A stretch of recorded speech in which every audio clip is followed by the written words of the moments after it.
এগিয়ে হচ্ছে এক হুজুরের ছেলে, এর আব্বা কিন্তু মাওলানা, মসজিদের খতিব, অনেক বড় ভালো আলেম। তুমি যদি হুজুরের ছেলে, তোমাকে বাসার ভিত্তিক কিছু প্রশ্ন করি।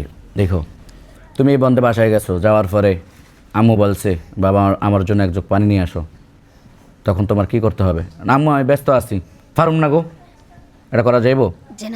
যাইব না?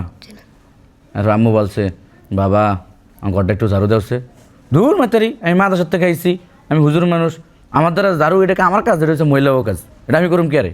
ঠিক না? এটাও করা যাবে না? তুই কে তৈব? মানে ঝাড়ু দিতে গেলে ঝাড়ু দিতে হইব, যদি আম্মা কয় আর কি। মানে যে কোনো আদেশ দেয়, আদেশ কি করতে হইব?